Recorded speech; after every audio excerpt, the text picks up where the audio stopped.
Disclaimer, this series actually talks about domestic violence, so if this is a trigger for you, watch this carefully or don't watch at all. Hi everyone, welcome back to my YouTube channel. You're watching Teresa and this is Chats with T.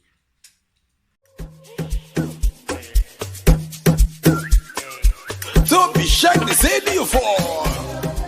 Now we the wrong. So today's video, we're going to be talking about blood sisters. There's no way, except you're Patrick living under a rock, that you've not heard about blood sisters. Even before I watched it, everybody was posting it on their status, everybody was posting it on Twitter. It was everywhere, Netflix, everywhere I went, it was blood sisters. And I was like, you know what? I don't have anything to do. Let's just watch it. So the plot centers around two friends that are so close. They're basically sisters. And one of the friends is her wedding day and she's in an abusive relationship. So the man that she's going to get married to is abusive. And the other friend is gingering her, like leave this man. So the friend heeds her advice and is about to break up with the man on their wedding day, and the man is strangling her and is beating her basically, and the friend comes and trying to rescue her friend. She kills the man, and he's a prominent figure in Lagos. So they have to, try a way to hide the body, because there's no way you can imagine in Nigeria you kill a rich man's son, or technically in this movie you kill a rich rich woman, but a man was there first. Rich person's son, you now want to say, oh, it was self-defense, he was strangling me, he's abusive. You will sleep in jail, you will rot. That's if you even make it to jail according to this movie. So okay, after all that mix up, so now let's introduce the characters. So we have Sarah and Kemi, and these are the friends turned sisters. And Sarah is the one getting married, and she's getting married to Kola, which is an Adebayo. And the Adebayo is run by Kola's mom because his dad is late, and that is Udwak, and Udwak has 3 children. So Kola being the middle born, the first son being Femi, and the last born being Timei. So that is, there are 3 Adeboyas, but Kola is a person running the show. And then we have Ramsey Noah playing Uncle B, and Ramsey Noah is kind of like a bodyguard. I don't know, it's, see, let me this is just introducing the characters, but I'm starting to get hyped as I'm remembering everything that was happening in the series. So now we know like the main characters. Then some really good supporting character. We have Kenny, which is Sarah's ex-boyfriend. Technically he's a main character, technically, but I like to put him as a supporting character because he was like that is what I would say. And then we have Segun Arinze. Yes, we have some really popular people. Segun Arinze is a policeman. So now let's discuss, now that we have introduced the characters, let's basically discuss play by play what is happening. I'll just give you the dates. Spoiler alert. I will spoil the show. Take it from me. At this point, take it from me. The show is good. You should watch the show. The show is amazing. At the end, I was like, now we run this town. You see, Nollywood, I'm your friend. I was so hyped. I was just like, I can't believe, well, I can believe, but I can't believe that Nollywood is bringing out this masterpiece. It was not perfect, but it was amazing. Like Wedding Planner, like up there, our biggest, I didn't watch that show about money, and that Nollywood show, like it was about money and cults I don't know what it's about, but I was seeing it also on Netflix, but I didn't watch that. So anyways, let's just go into the play-by-play where I'm spoiling everything. So it starts, we are being introduced to Kemi and Sarah. That's how it starts, and then we see the relationship with Sarah and Kola, and we can already tell, they don't show us, but we can already tell that this is a somewhat abusive relationship. Then Kemi, Sarah's ex, comes to interrupt the wedding, like, oh my god, I want to save my girl, I'm so in love, let me go to her wedding and maybe she'll fall in love with me and she'll realize that she's in love with me on the spot.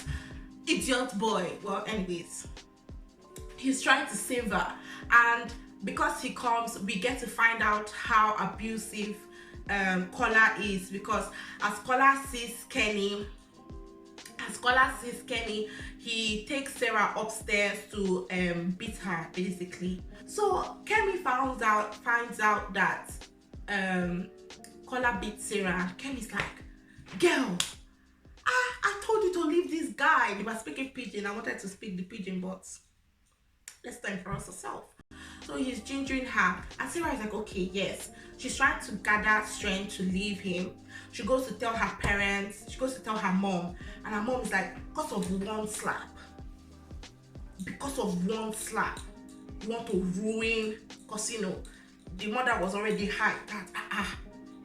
See her daughter's wedding now, inside the hotel, everything nice, everything blinking, like look at her now, wrappers, expensive things, and because of one slap, who have not slapped before. You know what I expected? As at this point, if you watched the movie, as at this point, you know what I wanted Uche Jumbo, which was Sarah's mom, to just slap her. Like, I don't know what. Like, it's not slap, I've slapped you before. Because of one slap, you want to just ruin all these things. We also get a glimpse at this point of the weird relationship between Kola and his mom, Udra, which was Kate Henshaw. So like these like stars. And you know one thing I liked? Sorry, I'm just in the middle of everywhere. You know one thing I really liked about Blood Sisters was all these Nollywood like big names that we know, Uche Jumbo, Kate Henshaw, Ramsey Nua, Shegun Arinze, like all these big names, seeing them in one place and just seeing them play something, I wouldn't say unexpected, because I wouldn't say like Nollywood pigeonholes these people, but the movie as a whole was just beautiful and the cast was unexpected. You know, it's not been that long that Uche Jumbo would have been the daughter. Like, you know, it's not been that long that Uche Jumbo would be like, you know, the young mom, or Kate Henshaw, they would be the hopping babes or something. I'm not old, but we saw the weird relationship between Kola and Udrak, his mom. They greet each other by kissing themselves on the lip, like, oh, hello mother, that kind of thing. And you know, like when I saw that in Nollywood, I was just like, everything was just amazing. Because in Nollywood, instead of showing, I think that normally if they wanted to show a mama's boy, like, you know, a fucked up mama's boy, it would just be like, oh, yes mommy, yes mommy, yes mommy, anything the mother says, yes mommy, like he will not have a spine. But in this case, they portrayed somebody that is successful, that has a spine, that can do things on his own, but still have a weird, fucked up, controlling relationship with his mom. And it was just amazing. So anyways, in the first episode, they show us Kemi, Sarah's bond, Sarah, Kola's abusive relationship, and Kola, Udrak, his mom, weird relationship. They also show us Femi and his wife. They also show us the jealousy, the envy between the two brothers, because Femi is the older brother, but Kola is the one running everything. So Femi actually, what do they call it, puts out a hit on his brother. He hires a petty thief to do assassin work, okay, with cutlass, gun, with silencer, everything. He was ready to murder Kola, but he went to go and do stupid job. Collar with abada and assassin with leather jacket, yellow shirt, correct canvas, everything. Abada defeated English wear. Abada defeated cutlass. Abada defeated gun with silencer. In view of a lot of, well, not in view of a lot of people, but in a hotel with a lot of people. So they also introduced this situation.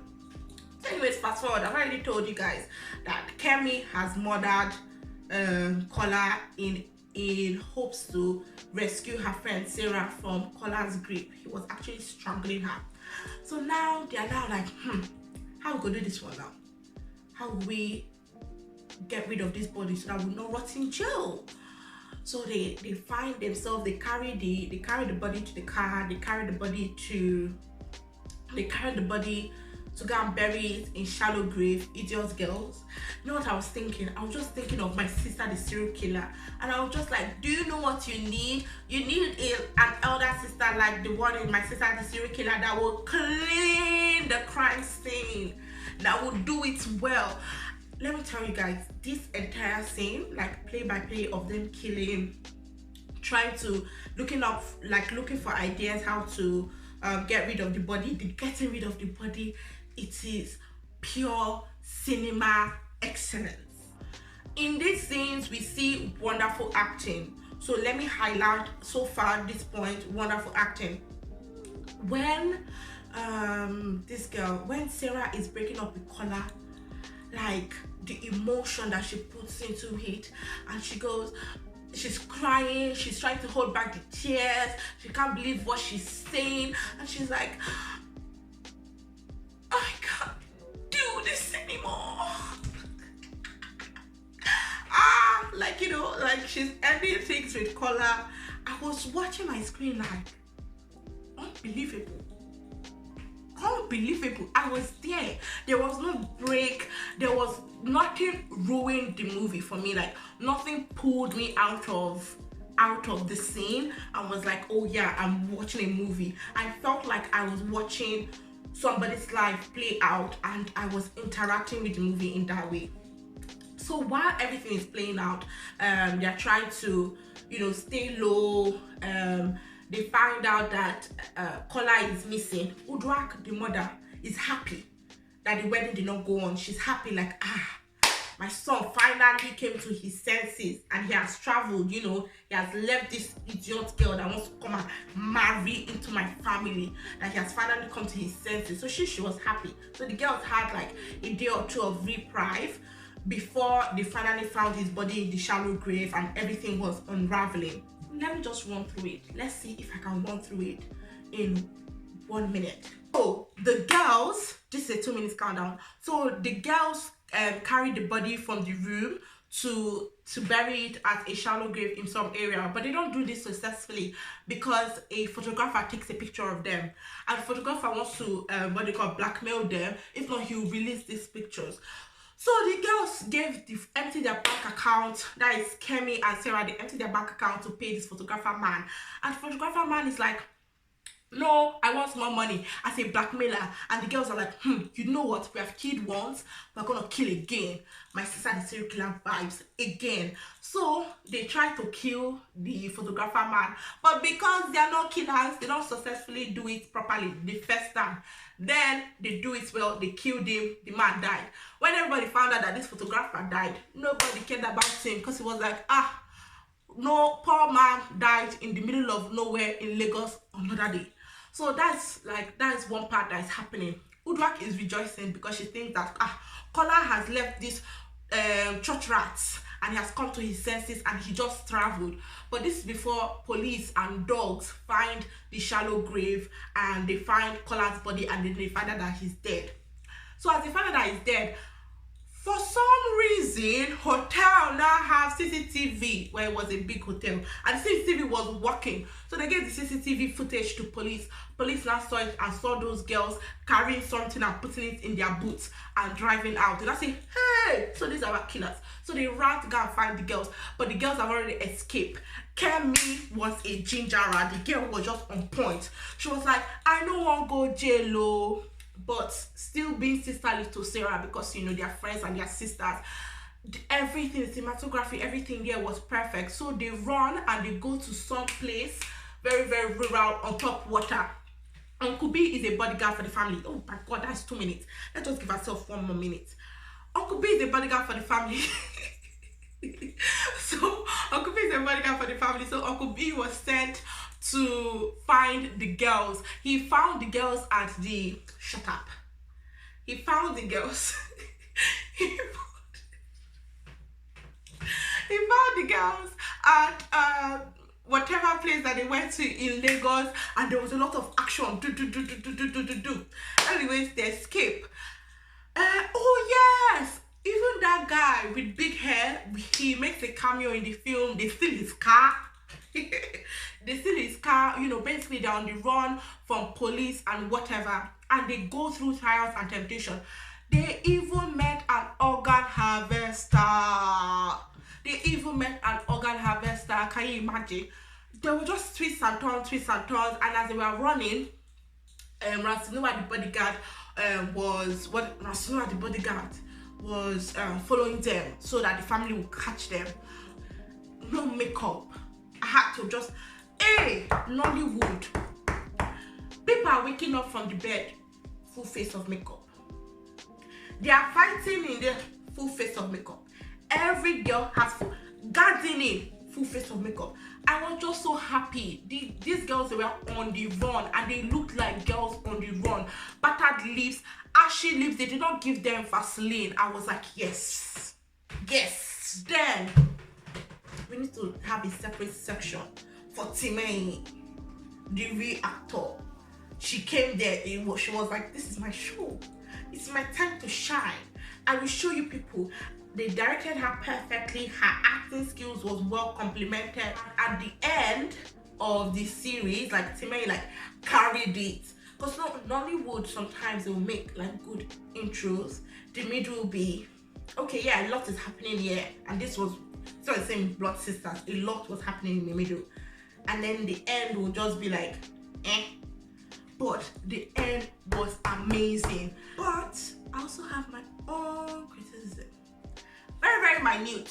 Very minute. Toke was in the movie, and Wofada was also in the movie. So they served as two exes of Kola. Toke was very Toke, you know, baby girl, loved it. You know, she was still wanting to get back with Kola, like, you know, that kind of woman. And then Wofada Princess, she was an ex that they used to represent, to set a precedent that Kola has always been abusive.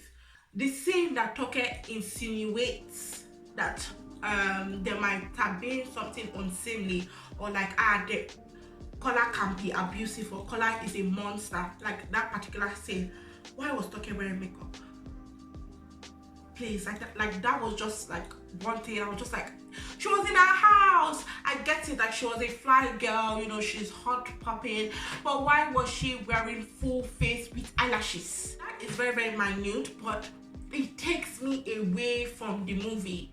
It takes me away. I'm not seeing somebody in her house entertaining her ex-boyfriend's friend, her ex-boyfriend that is dead friends. I'm not seeing that. I'm seeing Toke that I follow on Instagram looking hot, looking fabulous in a movie. I don't like that. So those were my like 3 criticisms. Apart from them, everything was perfect. Mr. Chicago, which is our like uncorrupt policeman, Timei, Kemi, Sarah, Kenny, the harvester man, every other thing I enjoyed fully. Wonderful. And I also, like, you know, I said before, like, I wanted Uche Jumbo to have slapped her daughter.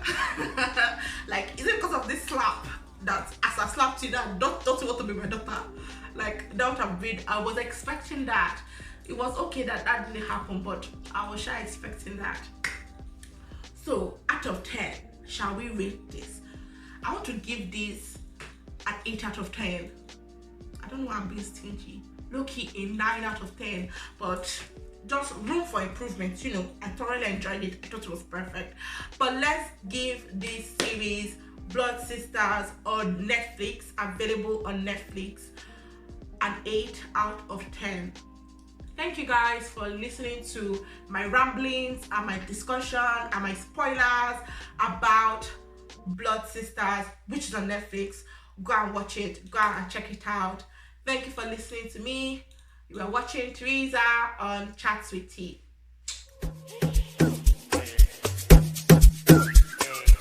Don't be shy, they say you for. Now we the run.